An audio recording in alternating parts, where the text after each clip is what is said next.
And now we'll see nested if. So a nested if means if is written inside another if. So if the first if is true, then it will go to the next if. So you can have if inside a if, you can have if else inside a if. So let's see the syntax. If condition 1 is true, the statements will be executed. But what I have done here is if condition is true, inside that again I have written if condition is true, then execute the statement. So when this condition is true, when again this condition is true, then the statement will be executed. This is what is nested if. So I can even have if condition is true, again if condition is true, this conditions, else this. Means first condition be true, second true, then the true block will be executed. First condition true, second false, then the else block inside the if will be executed. So you can see the flow chart. In this flow chart, first it will check the test condition. If it is true, again it will go to the next test condition. In that there is two parts, if and else, that is true and false. And after that it will again come back to the main flow.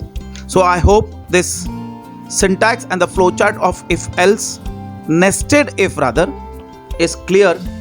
And now let's see the demonstration of nested if condition or nested if statement. 120. Here I'll write 120. So let's see the execution.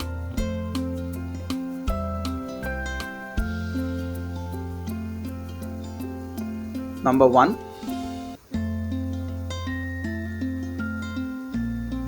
Now see, it says since my number is 100, number is equal to 100, so it is coming in if. So it is telling number is less than 150. Correct, it is less than 150.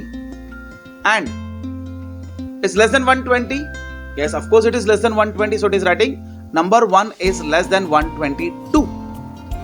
So 100 is lesser than 150 as well as 120. Now let's say I'll make this value as 130. And now execute the program.